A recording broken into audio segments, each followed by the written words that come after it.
Kashiwara-Vergne problem, this morning, and a bit more about associators this afternoon. I want to give a kind of short introduction, which might end up to be quite long, about the Kashiwara-Vergne problem and why we look at it, so kind of motivation.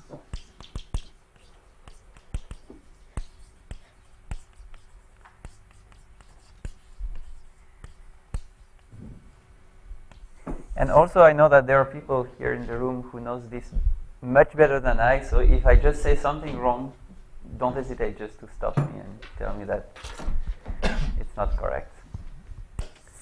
Okay, so I think the starting point is actually the problem of the Duflo isomorphism, and that was the main motivation for Kashiwara and Vergne to introduce this problem.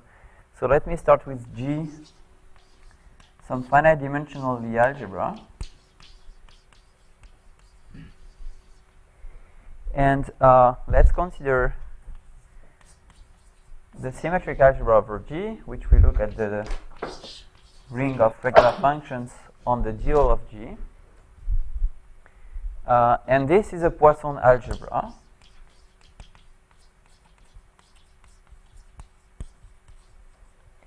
And the Poisson structure is basically you extend the Lie bracket on G as a biderivation on the symmetric algebra. Okay? And we know that there is a very nice quantization of that guy, which is given by the universal overlapping algebra of G. So let me just say in which sense this is a quantization. So there are two ways to see this. The first way is to say that this guy is graded, is filtered with associated graded being SG. And if you just take the filtered part of the commutator, you get back the Poisson structure here. Another way to say this is just to take the symmetrization map. So we have this PBW isomorphism, which goes in principle from SG to UG, but I will actually rescale it, so I will add the parameter T. And here I will consider the universal enveloping algebra of polynomials with coefficients in G. And now I consider the rescaled bracket. So on G bracket T, I put the same bracket as G, but I just put a T in front of this bracket, right? So bracket between X and Y will be actually T times the usual bracket between X and Y.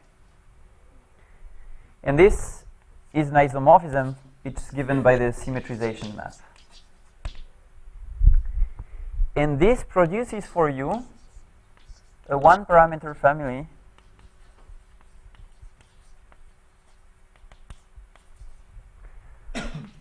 of associative products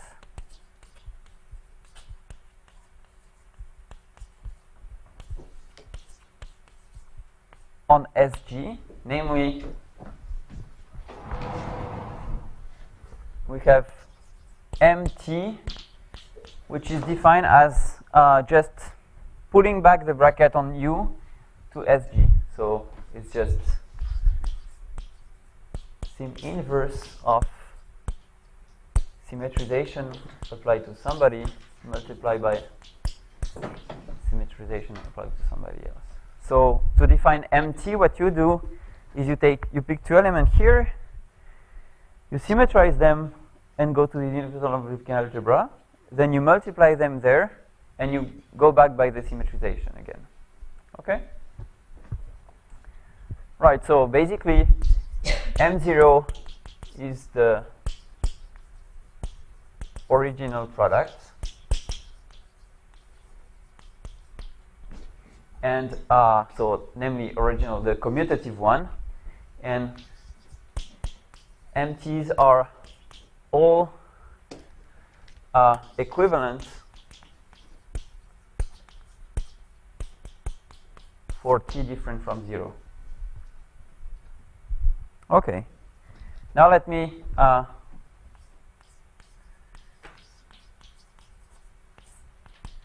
state the theorem of Duflo. It says the following. So if we take the invariant part of the symmetric algebra, which correspond to the Poisson center, namely those polynomials which Poisson commute with everybody, and then we can, so in principle we would like to go to the UG G invariant, again by the symmetrization map.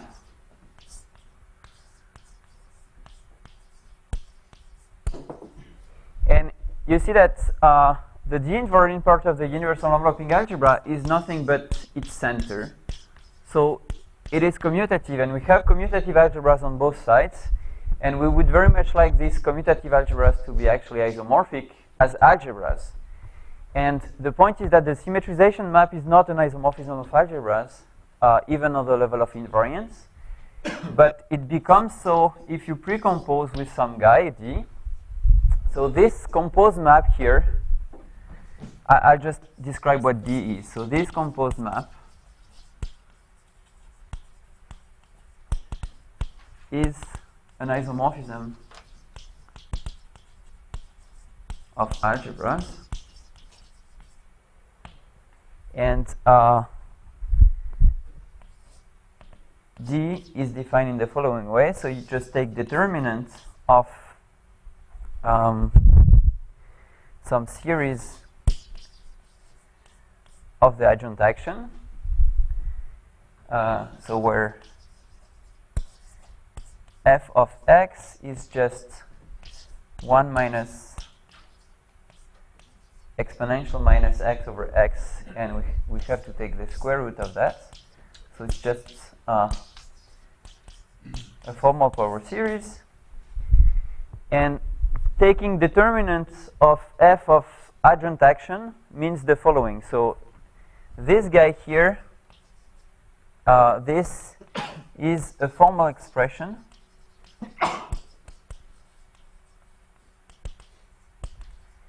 in terms of trace of powers of the adjoint action. If you take determinants of a series in an endomorphism, you can just express it as a series, so namely an infinite sum of products of trace of powers of the adjoint of your endomorphism, right? And what does this mean? So first of all, the adjoint action is a map from G to endomorphism of G. So it's an element in G dual tensor endomorphisms of G.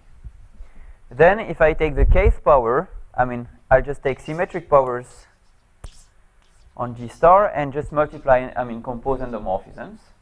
And then if I take the trace, I kill that part here. And I get something which is in the case symmetric power of G star. And actually, because we just took something which is made with the adjoint action, this will be a G invariant element. So just all in all, D sits in the G invariant part of the completed symmetric algebra over G star, where G acts on G star by the coadjoint action. And this guy acts on SG G invariant. So let me explain how this action behaves. So first of all, if we forget about G invariance, G dual acts on the symmetric algebra just by contraction. So by derivation. So then if you have any power of those elements, you will have an action on SG. So if you like things to be more geometric, if you want the symmetric algebra on G or just function on G dual, and you can see those guys here, symmetric powers of G dual, as being differential operators on G dual with constant coefficients, and maybe of infinite order, because this is in the completed symmetric algebra. But since we act on polynomials, that's perfectly fine to have something of infinite order acting on a polynomial. Okay? And then the fact that it is G invariant says that it will preserve G invariant on that side. Okay. So let me just try to rephrase this result in a... Yes? Another K. This is a K. This K is an index and the other one is a ground field. Yes. Oh, sorry. So this is the ground field. So this is a field with characteristic 0, right? Yes. So, and finite dimensional algebra are defined over K. Yeah. Sorry. Thank you. So one way to rephrase this statement is to say that you can see the universal enveloping algebra as a distribution on the group supported in the identity. And the symmetric algebra just our distribution on the Lie algebra supported at 0.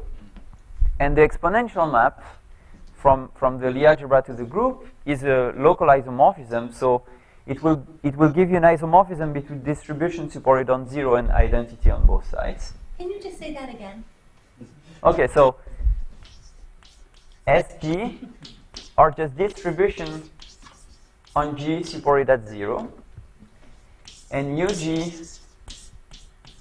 are distribution supported in the identity on the group that exponentiates the Lie algebra. And the product on UG is just the convolution product with respect to the group structure. The commutative product on SG is the convolution product with respect to the addition. And if I just push forward distribution through the exponential map, it's just exactly the symmetrization. And what this theorem says is that if you change in a nice way the push forward by the exponential map, what you get is an isomorphism of algebras between invariant distribution on both sides, where on one side you have convolution product with respect to addition, and on the other side convolution product with respect to multiplication. So Campbell-Hausdorff. Yeah, it's it's Campbell-Hausdorff plus some correction. So apparently, I can't say much more about this, but apparently this is very useful in harmonic analysis, even though it's only for distribution supported in the identity. Okay, so now let me try to explain the strategy for solving for proving Difflow theorem, which was set up by Kashiwara-Vergne. So I have to say that actually, so they formulated this problem with the idea of getting a proof of the Difflow theorem, but in the end, it turns out that Difflow theorem was proved before this Kashiwara-Vergne problem, but people still got interested in it. So let me just say something. So one would like to prove that there exists some map from G plus G to G plus G. The way Kashiwara-Vergne formulated it, they wanted some analyticity condition on those maps, but I will always only require this to be so G equivariant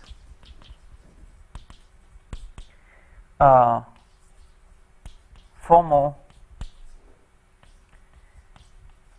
and pointed.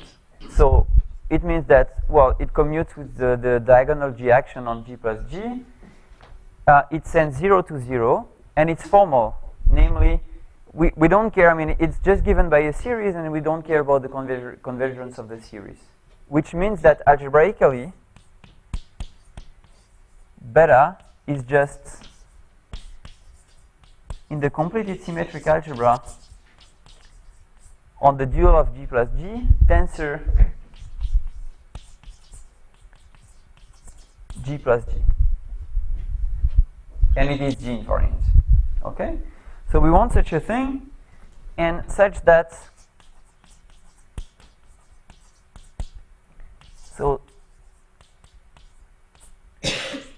I take my family of products, which I will modify by this d, so I will explain what m tilde is just after.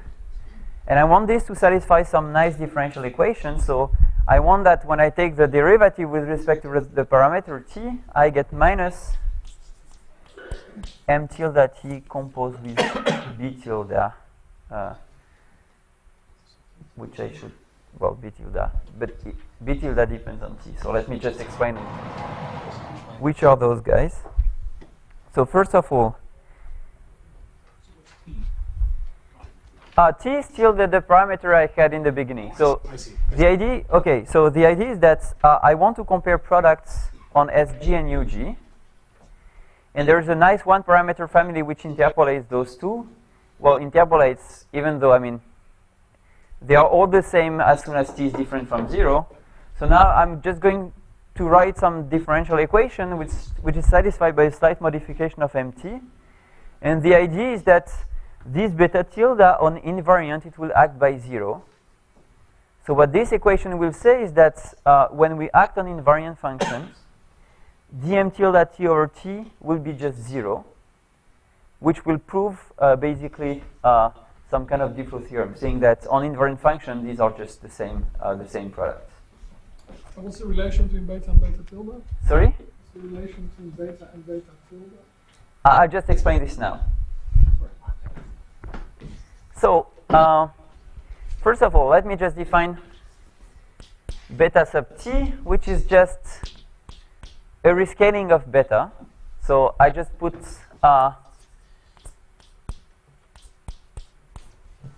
so I just apply beta to t of my variables. Then I get something which starts with t because beta vanishes at 0. And then I just divide by t. It's just a way to rescale beta, right? So beta sends 0 to 0 because it's a pointed map. So beta of x, y will start with x or y, or something like this. So beta of t, x, t, y will start with t something. Then I can divide by t, and this is still well defined. So that's my beta sub t. And now beta tilde is just the action of beta sub t on functions, and I have to define this action for you. So if I have a tensor S tensor E, so understood as a functional part and some part in the and a vector part here in G plus G. This acts in the following way. So it would act on an element, I don't know, F. F belongs to S of G plus G, which is nothing but SG tensor SG. So it just takes two functions, and we just act in the following way. So first of all, we make E act on F. So E belongs to G plus G. So G plus G acts on itself by the adjoint action. And we can extend this action on S of G plus G. So strictly speaking, let's just write add E of F. And now I have somebody in S of G plus G. And I have now a series in G star plus G star. So I can do just as before, acting by successive derivation, by contraction. This might, I mean, this is a strange action. It's not very natural, but that's how it's defined. And now M tilde t is defined to be MT composed with some kappa, where oh god. So kappa is the following guy. So it's just let me write this.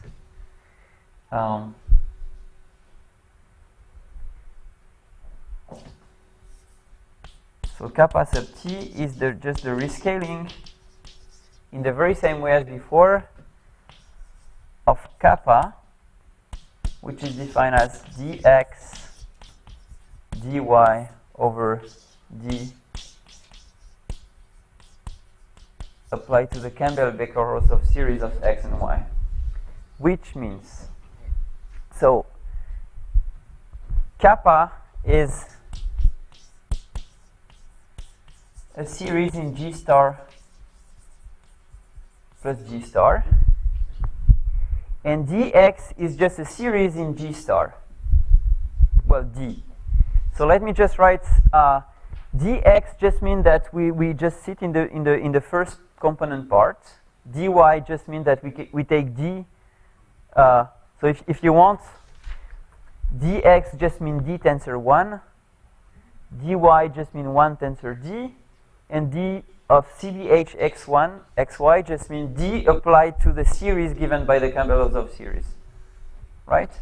So the Campbell-Becker of the series of x and y is actually an element in S of G star plus G star tensor G,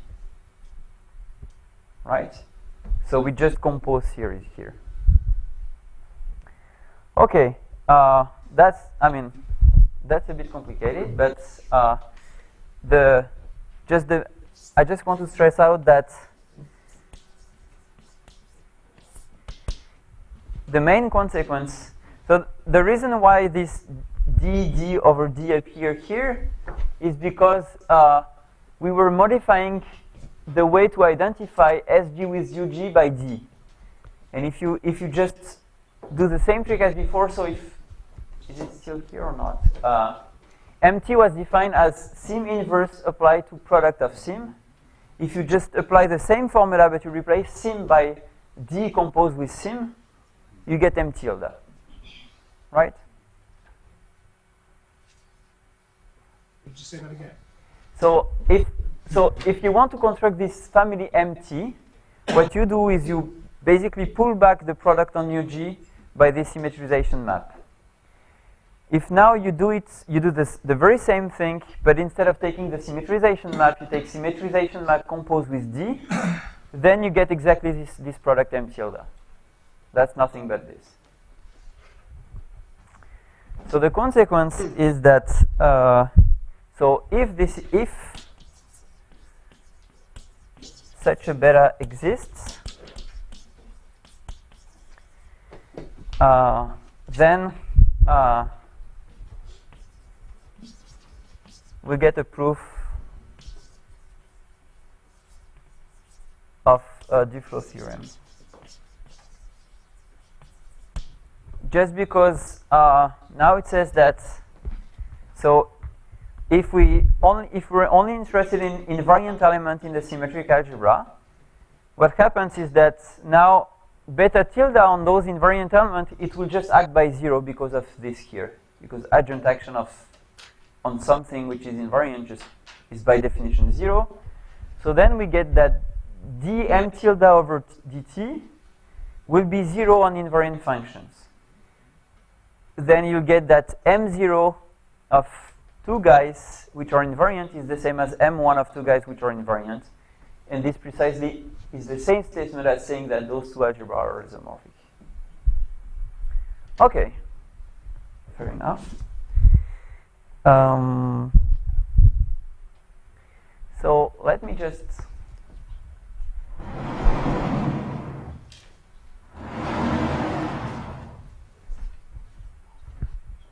say that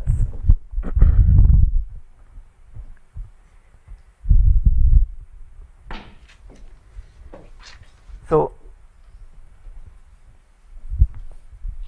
all the series we have written for which we have explicit expressions are actually expressed in terms of universal formula involving brackets, basically. So all series appearing with explicit formulas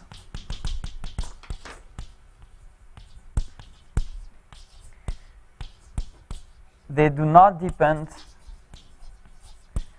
on the specific G we choose.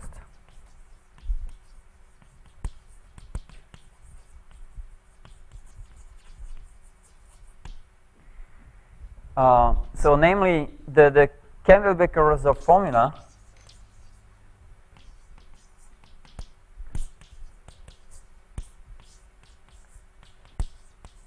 is just a Lie series in two variables.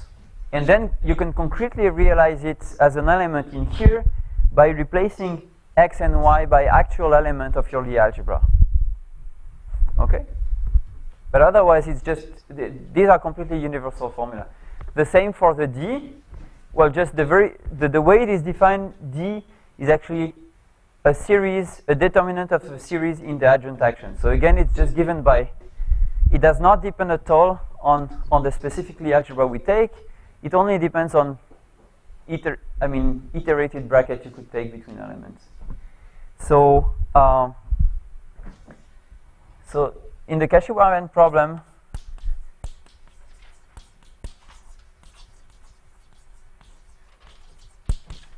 one can actually ask to have a universal beta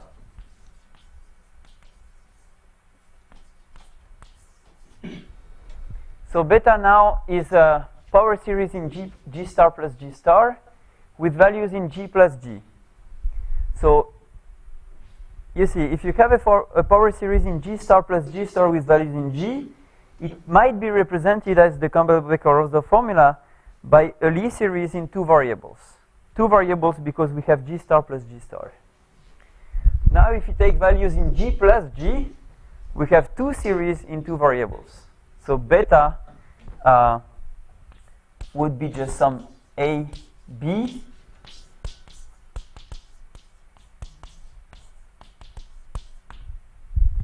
which will be given by two power series in two variables, right?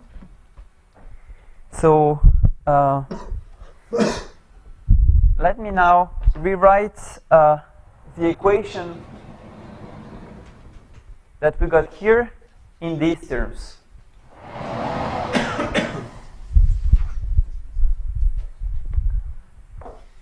So I'm not going to explain how to. So I'm going to write two other equations which are actually equivalent to that one. Here dm tilde over dt equal m tilde beta tilde. But I'm not going to prove that they are actually equivalent. So, so the equation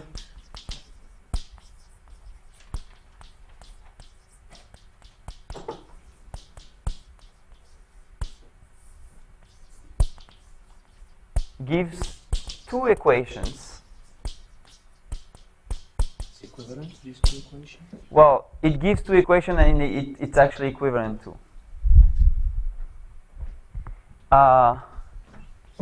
On CBH, so on the Campbell-Becker-Rosdorf formula, rescaled by T, and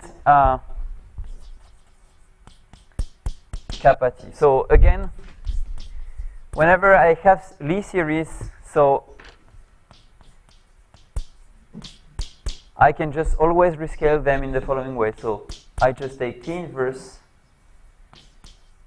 and the same series, but I put T in front of my variables. Okay?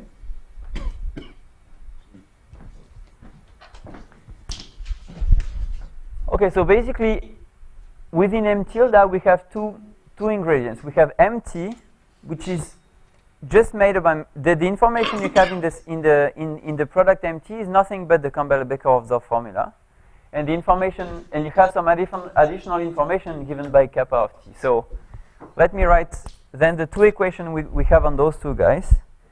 The first equation is again a differential equation which tells you how the derivative of this rescale CBH formula is given, and it's given by,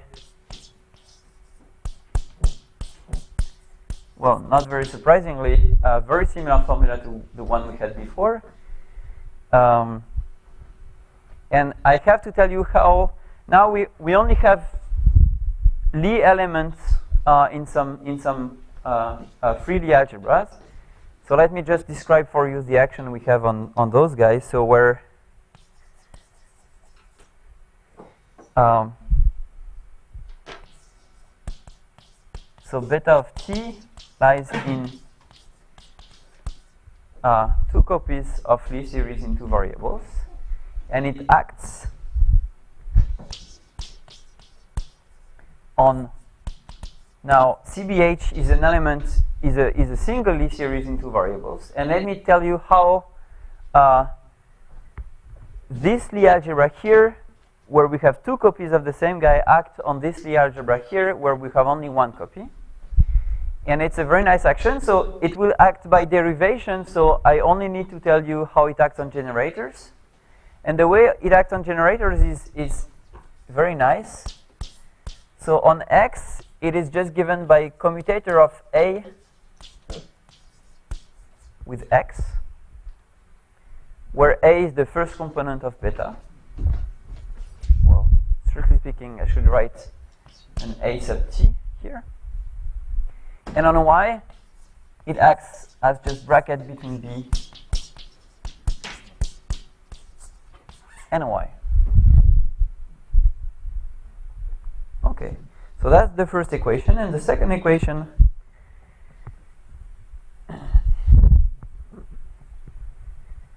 I'm just going to write it, but I'm not going to explain it, and because it's a bit complicated. So and you have a parameter t in U2? Sorry? You have a parameter t. Am I right to think that AT is a series Yeah, so x and y? so AT of xy is just the rescaling of A. But it's a series in t, right? It's a polynomial in T in the series. Okay. Therefore, the result of that guy lives in Lie2 with a parameter t. Yes. Okay. But actually, it's really convergent. It's polynomial in T in every single degree. Why? Oh, it's a series in T. Yeah. It's not finite. It's a polynomial power is- series in T. It's convergent for any single value of T. Okay, but you're adding a new But I mean, parameter. it's formally a power series in T. If I expand A sub T of xy, Right. xy and T, So let's say Lie2 is graded, and in every graded piece, it's polynomial in T. That's what I want to say. So that's why it's convergent. Lie2 is a free algebra on x and y, right? Yeah, it's a graded. I mean, it's a. You're adding a new parameter. I'm adding a new parameter, but if you take the degree n part of this guy in the Freely algebra, then you get you're supposed to get a series in T, but this series is a polynomial. Sure, my point was not that deep. It was just, you're not just considering the Freely algebra on x and y. You're considering the Freely algebra on x and y over k of t or something like that. Yeah, if you wish, or you can say that for any specific T, you have an ATXY which lives in Lie2.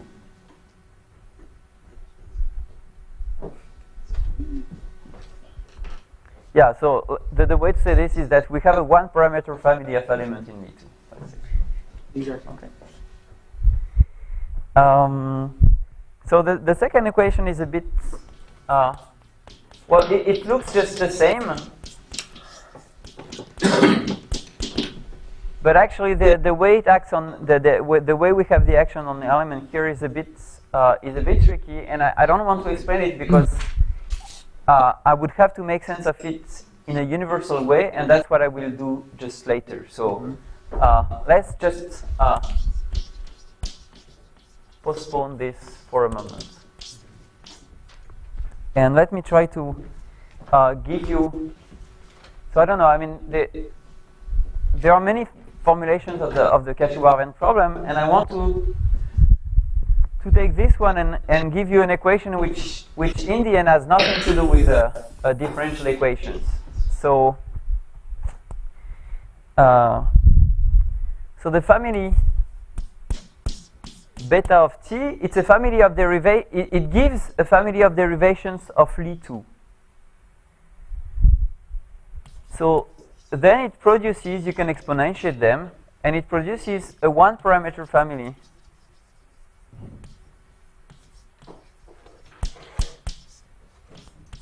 ft of automorphisms of Li2.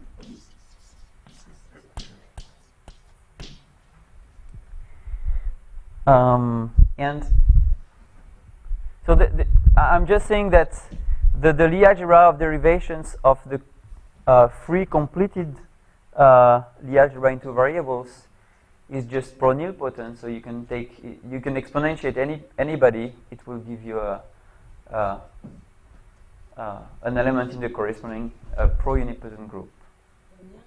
Yeah. Why is this sign minus 1?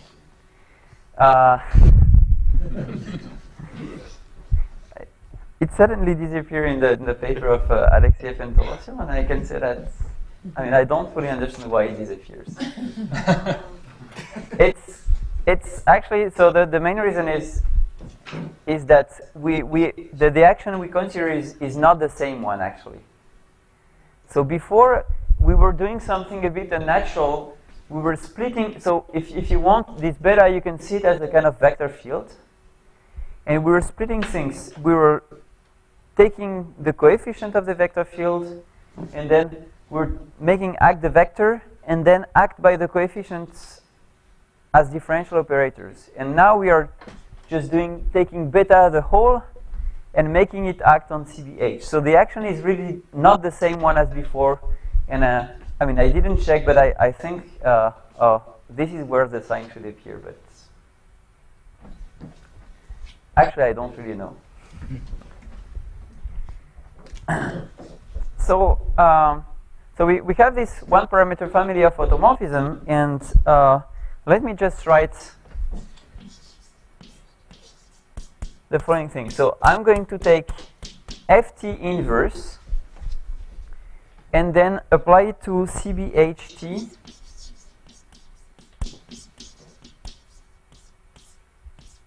of x and y. So first of all, and I want to commute the d over dt with the ft inverse, and I'm going to use the fact that the derivative of ft is precisely beta of t. So then I get that I have ft inverse and then d over dt minus beta of t applied to CBHT xy. And then from this equation you get that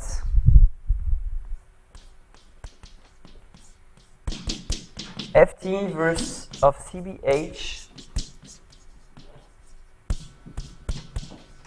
will be constant if and only if the equation 1 is satisfied.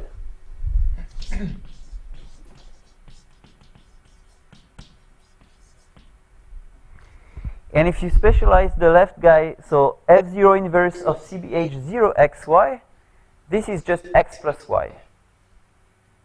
Because when you rescale the Campbell-Becker-Hausdorff formula, whenever t is different from 0, you have kind of equivalent guys. But when t is equal to 0, what you get is just x plus y. And f0 just becomes the identity. So at t equals 0, one gets x plus y. So let me now, this is just to give you the very last formulation and the one which we will be interested in of the Kashiwara-Vergne problem.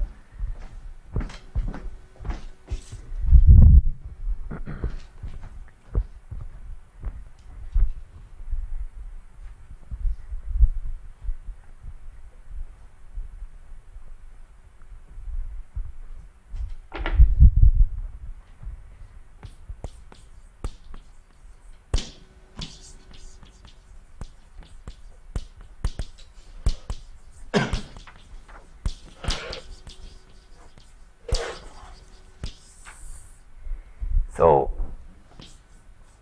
one should prove that there exists a beta in Li2 plus Li2.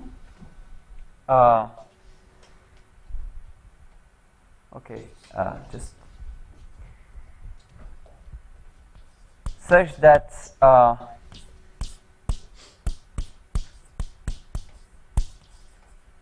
the exponential of beta, which is which I will call f, viewed as an element in the automorphism group of Lie series into variable, satisfies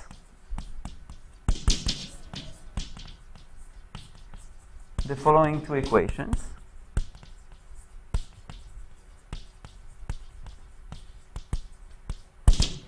So the first one will correspond to exactly this first one and what here, which is this one here, is basically that f of x plus y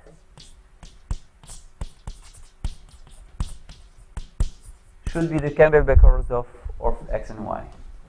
So the way to see this is that you have a kind of non-commutative change of variables which takes just plus to Campbell-Beckers of. And the second condition, which I postpone, let me just give you the translation without giving you the meaning of this equation here. Probably because I won't be able to explain it. It's given in the following way. So, okay, let me write something.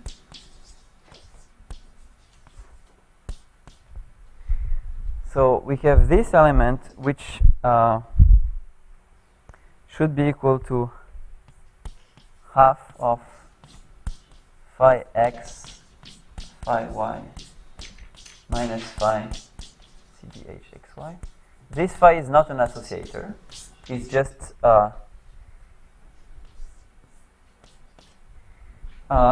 the Bernoulli series.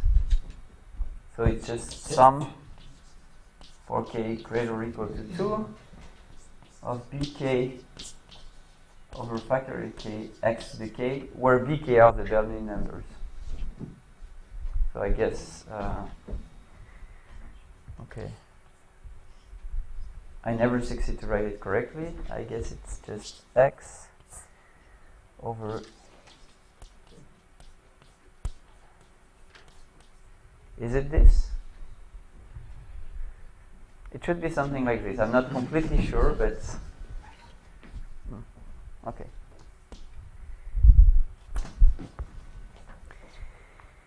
Right, so we would have to make sense of this equation. So if you see how the usual Kashiwara-Vergne problem is formulated, you'll see the very same equation, but here everywhere you have a series in x, you have to plug in add x instead of x and add y instead of y. And now I'm going to, so I should make sense of this formula here because it does not at all make sense here. Just what is this dx of a? So that's what I want to explain. Well, not really explain, but just give you the precise definition that allows to make sense of that.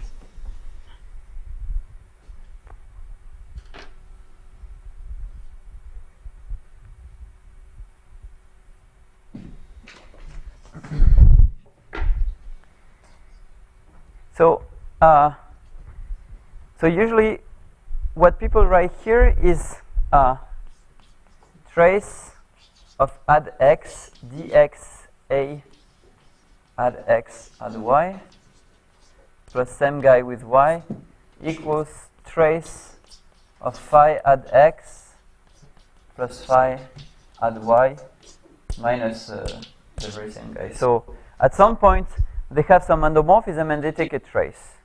And that's where I will have to make sense of these elements. And I have to tell you how to take traces in a kind of universal way. So I guess I have to introduce some notation here. So let me just call Lie n will be just, as you guess, the completed free the algebra in n generators x1, xn. So let me just introduce what are called tangential derivation, and we have seen examples of those things before. these are derivations d of Lie n of the form dxi. Dxi should be given by commutator of xi with something, and this something should be itself a Lie series.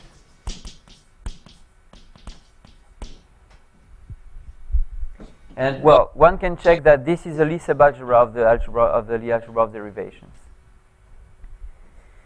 Well, we have T out of n. So, for example, beta was in T there too.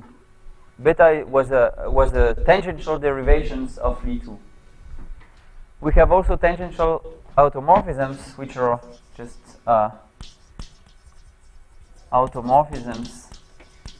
So T of Lie n of the form Txi is equal to AI xi AI inverse, where AI belongs to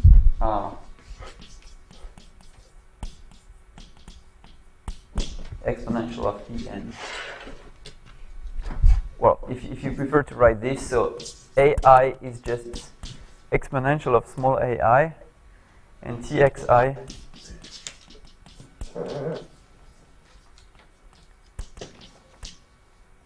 is exponential of the adjoint action of ai applies to xi. Okay.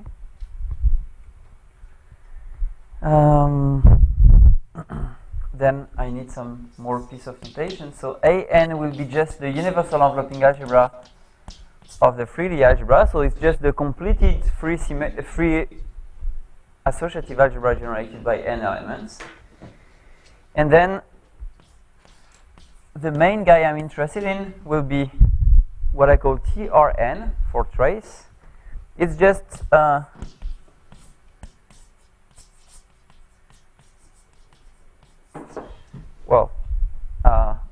the zeroth Official homology of an. So just an modeled by commutators.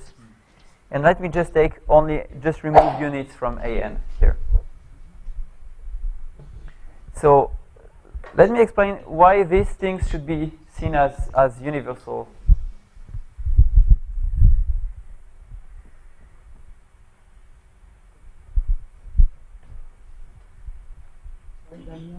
Yeah.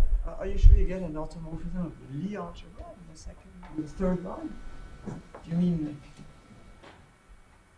Yes. you really say exp of a Lie? You're conjugating a Lie element by. You mean it's add I? What is the meaning of capital I, xi? That's so. If you want, that's the meaning of Yeah. of. So a inverse just means that. I act by the exponential of the adjoint action. So it's capital add. Yeah, it's capital add. So when I write this, it means It's capital add. Yeah, I should have written this. So add ai of xi like this. Yes. Now I know it's not really conjugating. I agree. Okay, so let's say if G is a finite dimensional Lie algebra, then we have the following commutative square. So so we have an here. We have a map from an to S G star to the n.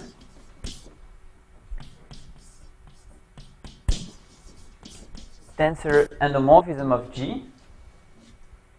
You just take xi here and you send it to, so you take the adjoint action. So the adjunct action is element in G star tensor endomorphism of G. And I have to tell you which copies of G star I take here. So let me just write add maybe small I here.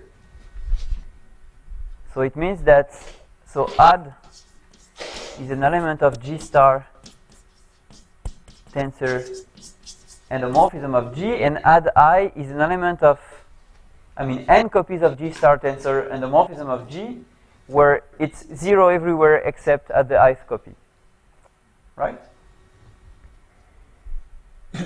And I just need to tell you where I send the generators. Okay. Then I have, and actually, I just take this, otherwise I get, one is sent to the identity. Then I get the quotient map to my space T or N, which I will call the universal trace. And here I have the actual trace, which kills the endomorphism part and which gets an element in H as G star to the power N. And well, basically the way trace N is defined tells you that we have a map here which makes this diagram commuting. So that's why I'm saying that this left arrow here kinds of define a universal way of taking traces. As soon as I have formal power series in n variables and I look at them in the quotient here, it's just when I realize it in concretely algebras, it's exactly taking the trace.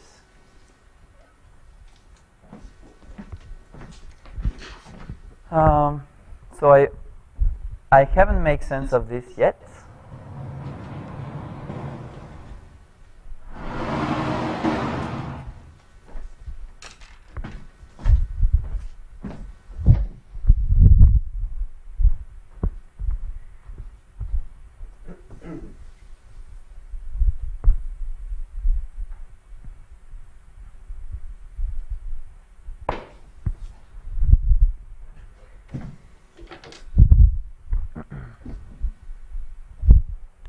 Now I have a, so for any element A in AN, one can write it in the following way. So epsilon A will be just the constant part, and then I can write what remains as sum for all case of xk times dk of A. So just a kind of way to take, let's say, left derivatives in the free associative algebra generated by n guys. Okay. And now there is a map which goes from T door n. So I take tangential derivations. I go to n copies of A, and then I'll just do the following. So let's take some tangential derivation V. So V tangential means that V of xi is given by commutator of xi with somebody. So let me send V to A1 AN. Okay, you could complain that this map is not completely well defined here, because there might be a few AI giving the same V, right? But not that much actually. And then let's just take. Oh, there are not so many central elements in 3D algebra. Go on. Okay, sorry. And then it goes to trace n, and let me just send this to sum over k, and let's take just xk dk of ak now. Can I just ask? It's true isn't it? That if you know the series AIXI, then you know AI. You can just get it back. Yeah, I mean, for example, you definitely don't want xi to appear here. That's the only. So. Oh, but that would be the only thing that would make that equal to 0. Exactly. Oh, or 0. So you have to remove x. I mean, you have to ask that in AI there is no xi. And that's the only thing. That's the only thing, actually. Yes. And anyway, in the way I'm going to write things, it will disappear in the composition in principle, I guess. Not sure. Anyway, so let's assume that in AI there's no just single xi here. So we just try this map here, and this map formally, if n equals 2, is exactly the left-hand side you have there. So it means that the second equality I have here should be. So now this equality here is an equality in trace 2. So I have such a map here, and I'm just going to call this a divergence map because it looks very much like a divergence. It looks like sum over I xi dxi. Okay, so it's a kind of non-commutative version of the divergence. And I mean, if you really realize it that way, it will really give you the divergence.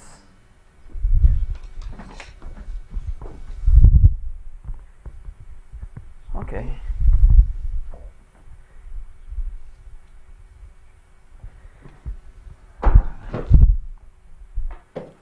And just one thing. This map div is a Chevalier-Eilenberg 1 cocycle. Namely, if you apply divergence to bracket of u and v, then you get u divergence of v minus v divergence of u, where t dir n acts on trace n in the following way. So t dir n, by definition, it acts on Lie n, right? Well, then it acts on the universal overlapping algebra of Lie n, which is a n. And you have to prove that this action goes down to the quotient trace n, but that's true. Okay? Right. Oh, God.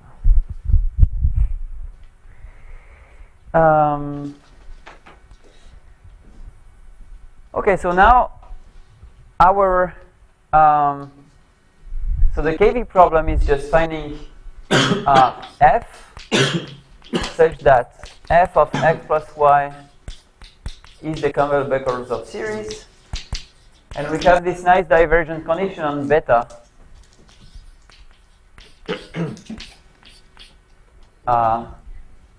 Yeah. Is there an I in that formula? Where? Here? Why? I mean, all three indices are all k. It's sum over all k, yeah. So it's just one of. So it's very close to A itself, I agree, but it's not. What do you mean? It's very close to A itself, but it's not. I mean, it's because it's in the trace. Yeah.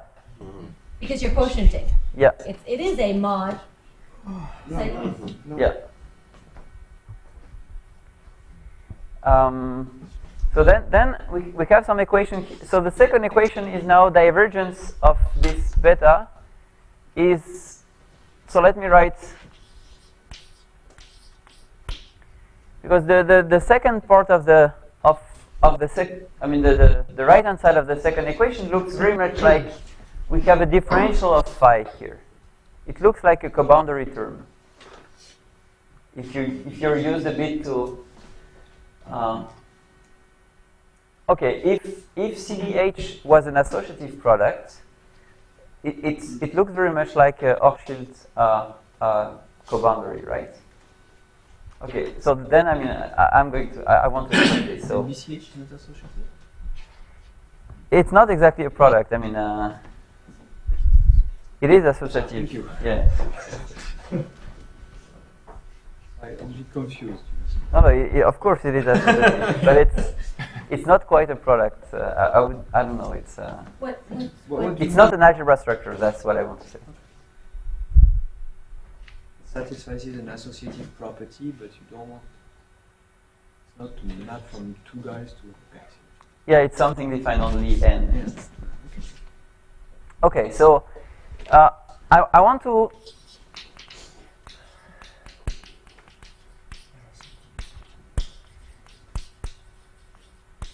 So here there are going to be various cohomology appearing, and they all come from nice simplification. Yes. I'm sorry, I'm not.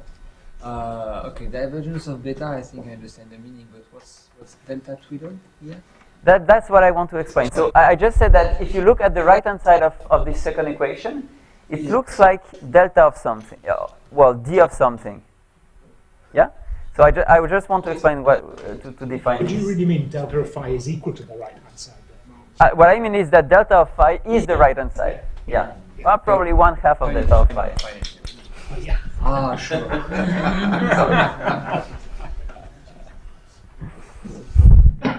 Okay, so I want to describe some simplicial structures that look very much like the simplicial structures you have on this Drinfeld Lie algebra Tn. I don't know how it was named. At least in John's talk, it was capital Tn. Who's the associative? Yeah, it was the associative algebra.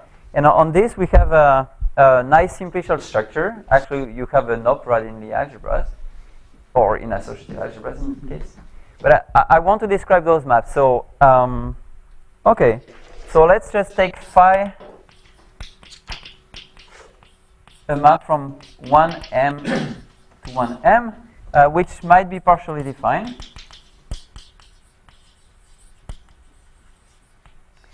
And I will describe corresponding map from Lie M to Lie N, but it works just as well from AM to AN, or even to trace M, from trace M to trace N. And it's defined in the following way. So it sends xi just to the sum. I'll just write the definition and then write a few examples. You sure you want to denote your Sorry? You sure you want to denote your first map? I'm not sure I want to denote. It's confusing with the Bernoulli blah blah blah. Is it? Yeah, and there will be the associated will be called phi. So okay, psi. Yeah. Thank you. Okay, and it's just sum of preimages of over preimages of I of xj's. And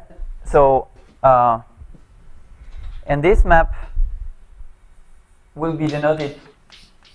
So the image of P will be called P to the power phi, or sometimes also P phi inverse of 1, phi inverse of M. So let me just write two examples. So I can't read. Sorry? I can't read that expression. Xi goes to what? P version bigger. Sum over the fiber of J. Sum over all j's such that j belong to psi inverse of I, and these are psi of j's. Okay, let me just write an example, and that will be much more enlightening. So, for example, the map. So if phi is the map which goes from 1, 2, 3 to 1, 2, which sends 1, 2 to 1 and 3 to 2. Psi. Should be psi. Psi. Psi, thank you very much. So the corresponding map will be written that way. P goes to P, so inverse image of 1 is just 1, 2, and inverse image of 2 is 3. So I will just write that way. And it will send just x1, sorry, so x1, 1, 2, 3 is just x1 plus x2. And x2, 1, 2, 3 is just, we just take the second guy here, which is 3, so it's x3. Okay? And let me just give another example, because we have partially defined maps. So, well, so let's see.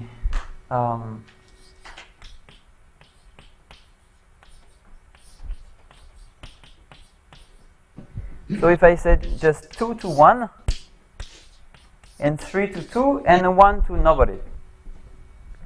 So this map will be denoted P goes to P 2, 3, and it will send x1, well, to x2, and x2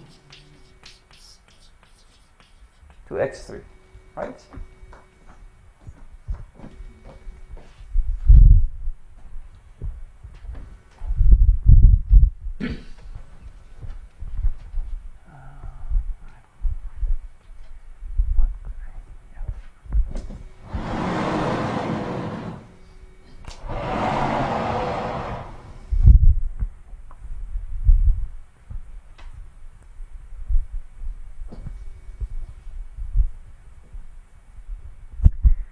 Really? Sorry? What you mean when you write x1, 2, 3 goes to x2 is you mean x1, 2, 3 equals x2. Yes. And you mean x1 maps to that. Yes, exactly. Thank you. So P of 2, 3 is P of x2, x3. Sorry? P of 2, 3. P2, 3. P2, 3. Yes? Say P of x2, comma x3. You just replace Yes, the exactly.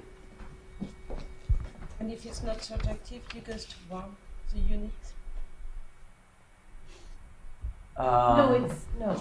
No. You always replace each xi by a linear combination of xi's.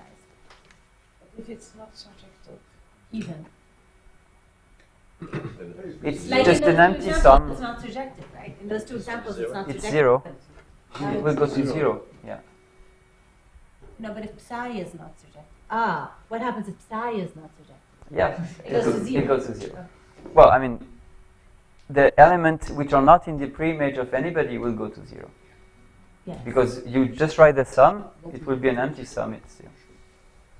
Is this what you call a simplicial structure? Yeah, well, no, that's... Okay, that's not a simple short structure. That's just No, but it's there's this category gamma for connective spectra, and it's yeah. It's the variance is wrong, but it's very close to a connective spectrum.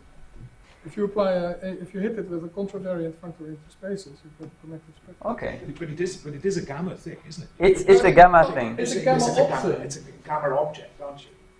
Gamma, well, Yeah, it's a co-gamma object. I think. that's what I meant by hitting it with a contravariant. Yeah, so the only thing that we'll be interested in is that we'll have a differential delta, which is the usual thing. So it's just P. So if P is in a degree n, it will be P2, 3 up to n plus 1 plus sum over I, P1, I plus 1, n plus 1, plus, I don't know, minus 1 to the n plus 1, P1n. So concretely in,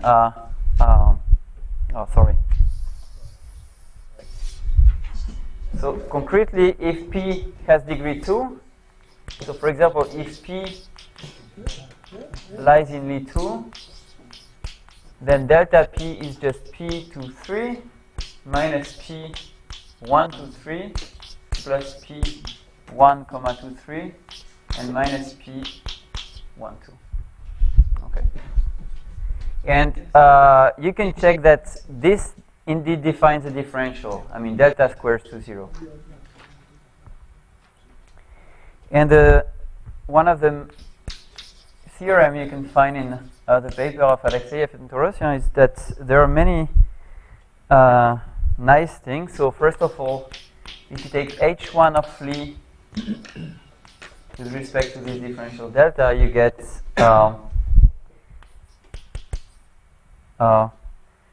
just Lie1, which again is not that much.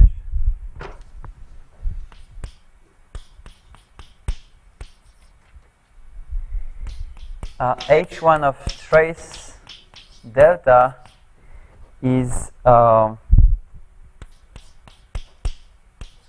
also one-dimensional. H2 of Lie delta is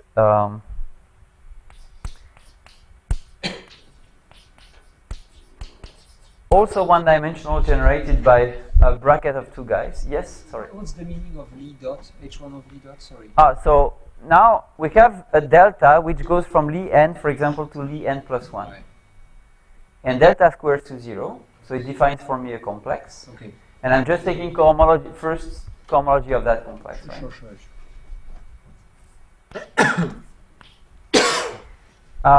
And here I should say that there is even a stronger statement which says that all two cocycles of degree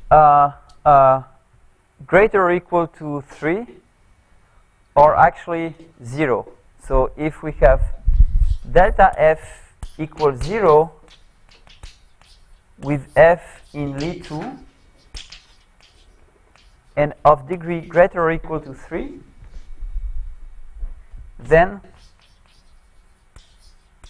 f is equal to 0. So it's actually stronger than just saying that we have such an identification here. Yes? Damien, I think that this complex Lie delta was first introduced by Lazare in the famous paper Lie ring analyzers. This computation, the cohomology of this complex Lie delta was performed by Lazare. Okay, I didn't know. Okay. 1954. So you said? 1954. Okay, great. Wow. Good to know. And then we have H2 of trace delta. This should be 0. Okay, so the cohomology groups, I mean, at least the small one, are not very big. Well, the one in small dimension are not very big. There is one nice corollary of that, which says that, okay, if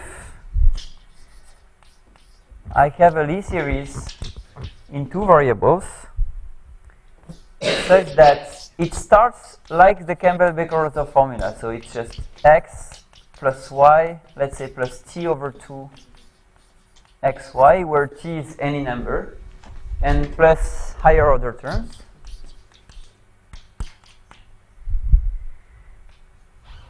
And it is associative just like the Campbell-Baker formula, so psi of x, psi of y, z.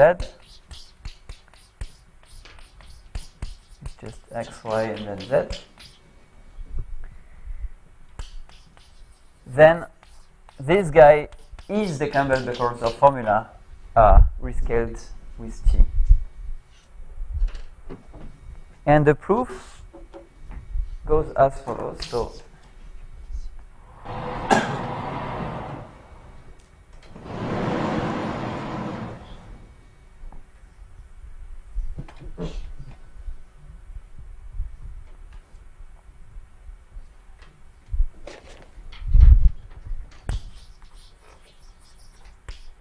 So assume that they coincide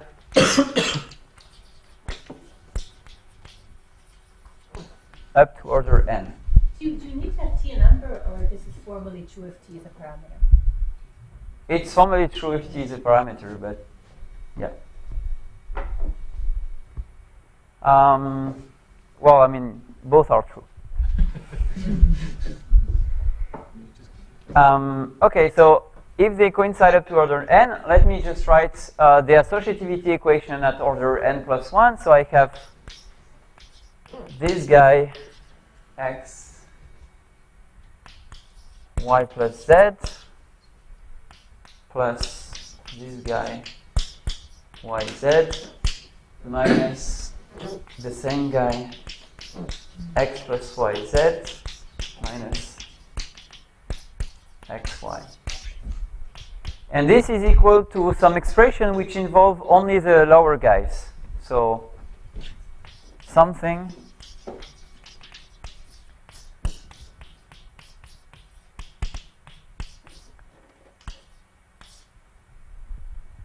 well, even the second guy we already know it, so it's only depend on those ones. But this something we know that it's the same as something of CBHT3, just because we assume that they coincide up to order n. So that guy is actually just delta of xi n plus 1. And so the lower guy is also delta of CBH T n plus 1. And those guys, they are in Lie2. They are of degree at least 3, and their difference is a cocycle, so it should be 0 by just the third line of the theorem.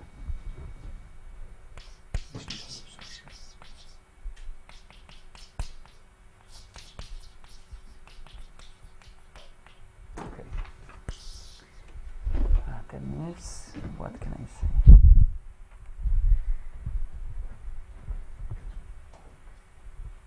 Oh, too bad.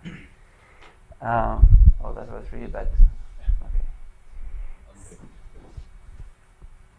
Okay. So I defined for you delta, but you see that I was before talking about delta tilde. I mean, in the formula I wrote that divergence of u should be delta tilde of phi, or of something, of phi, yes.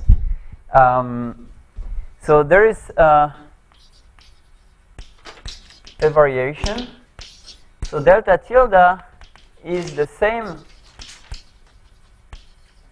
as delta, but you have to replace plus. So everywhere plus occur, you replace it by Campbell-Baker-Rosdorff. I mean, I don't want to be too precise here, but you see that when it's about plus, the order on the order in which you add the element does not matter, but definitely the order in which you add, you make Campbell-Baker-Rosdorff of people just matters, right? So, but instead of just, so let me write an example so that you. So what would be P 1, 2, 3 of tilde? P, well, I just write, so okay, before I had maps like this. So P goes to P 1, 2, 3. And I want to define for you, P goes to P 1, 2, 3 with a tilde above this series of numbers. So these guys, it sends x1 to, so before we were sending x1 to x1 plus x2. Now we are going to send those guys to Campbell-Baker-Rosdorff of x1 and x2. And x2, again, will be sent to x3 like before. Okay? And then you just take the same definition as delta, but you replace all this p something by p something tilde, and that defines for you delta tilde. And so the By the associativity of BCH, you get again the chain complex and blah blah blah. yeah, because CBH is associative, then delta will square to 0.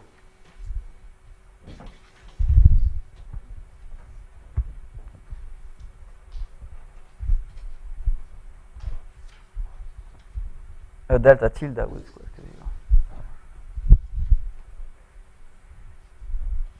Okay.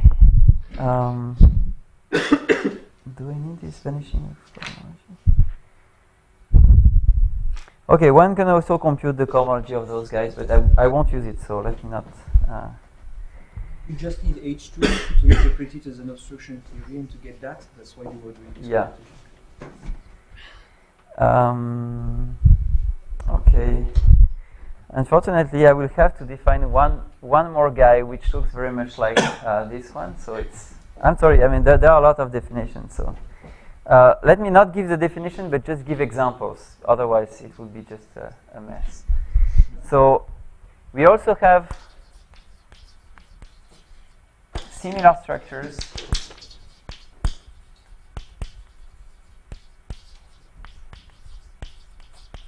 on T there. So these tangential derivations.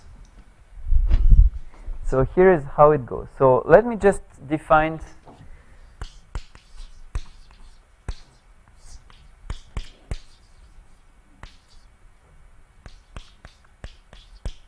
the two maps. So 1, 2, 3, so the same as before, so that you see how it works.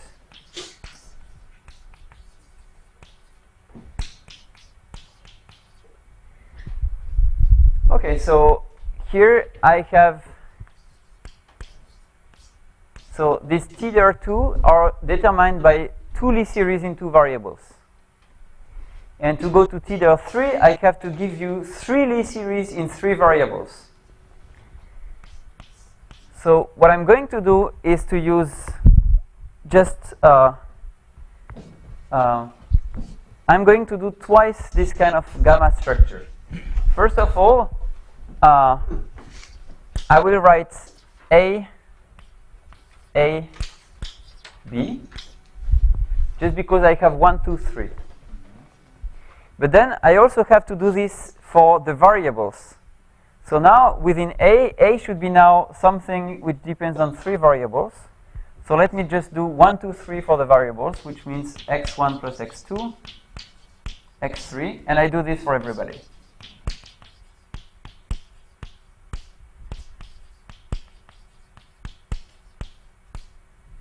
Okay. And for the other one, let's just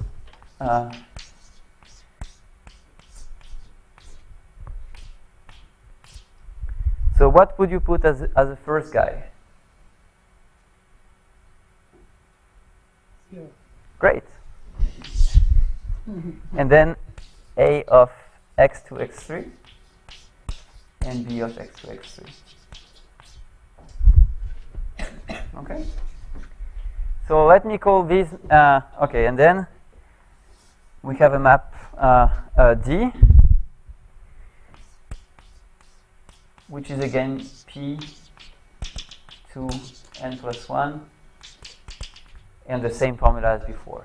So we use those maps again to define a differential on the collection of T door n. Okay, and again, you can replace the plus by the Campbell-Baker-Rosdorf formula, and you get a d tilde.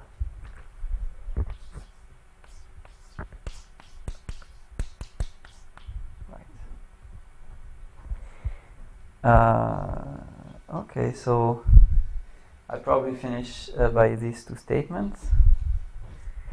So let me just give two nice things.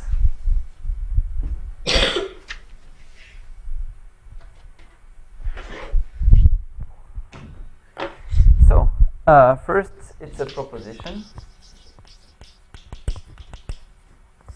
One can actually prove that if you take D composed with divergence, is divergence composed with delta. So divergence is actually a a cochain map. And even better, it's a cochain map both for things with or without delta, without tilde. So d tilde composed with div is div composed with delta tilde.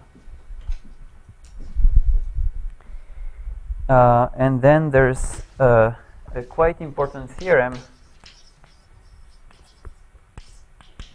which says that if we take the second cohomology of t dir with respect to d, then we get something which is two-dimensional. I'll just explain who are these guys. And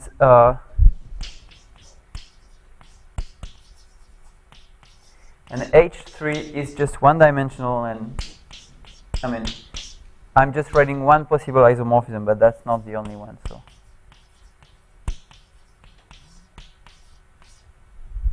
we can just pick this conjecture, for example. So here I want to just tell you what is R. So R. So what do you prefer? I mean, usually in T-2, one can either write series in X and Y or in X1, X2. What do you prefer? XY? So it's just the guy which is Y0. So it sends X to bracket XY, or bracket YX, and Y to 0. And this guy is very nice because it satisfies the Yang-Baxter equation, namely R1, 2, or 2, 3 plus R1, 2, or 1, 3 plus which one is it? 1, 3, 2, 3.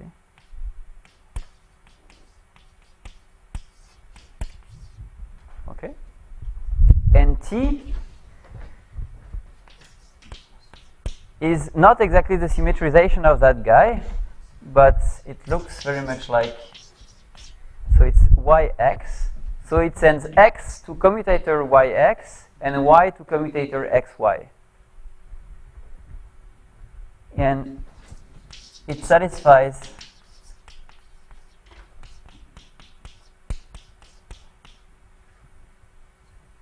T13 plus T23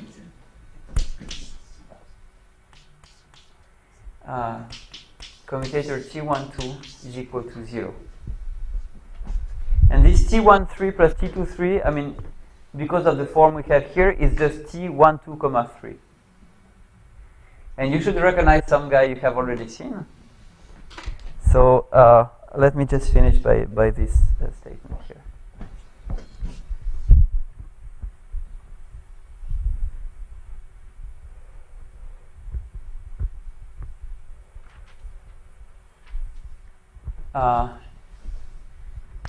So we have a Lie algebra homomorphism from, so what I will call Tn is exactly the same as algebra as we had in John Jones' lecture, except that well, in John's lecture it was the associative algebra, so in John's lecture it was the universal enveloping algebra of that guy, which goes to T dir n, and it sends Tij to the following guy. So we just put zeros everywhere. At the ith place we put xj, and at the jth place we put xi. And that's actually a Lie algebra map. Okay, so I'll probably stop here. So what I'll do this afternoon, I'll try to explain why we can solve the KV problem by going step by step, so by kind of deformation theoretic arguments. And then I'll explain how this is related to associators. Well, this is the first hint why this is related to associators, but that's all. Can you just say a word for the lost guy? Why did you state this technical proposition theorem just in one word, maybe? Okay. Motivate why we should. Okay. This one here. But you see, the board you have above, I understood that you were doing homological computations to get obstruction theory to be that guy. Okay, I'm happy. Why? Why did we need to compute H2, H3 of T there? No, so actually the first guy, the only thing we used was the third line here, and that's the only thing we're going to use, just for the Campbell-Becker-Rosov formula. Sure. Then here, what we are going to use those two things. So the idea is that whenever you have a solution of, so let me just say something very quickly. So we have this F, which lives in T out 2. Yeah, that's what we are looking for. Assume that we are given such an F. Then we can define some guy phi, which, okay. So you can write an equation. So this, just look at this F as if it was a twist. And you twist just the identity and you get some phi by twisting the identity. And then phi will be an associator in this context. So phi will satisfy the Pentagon equation plus some other condition. Then we will go the other way around, saying if we have such a phi satisfying Pentagon and some additional condition, can we recover an F? And that's where this cohomology will be useful here. And the phi will be basically given by taking an actual associator and pushing it that way, and we'll get something satisfying the Pentagon in T out. I'll try to explain this afternoon. But that's why we need this. Well, I won't explicitly use them, but I mean at some point I make some comments. Any other question?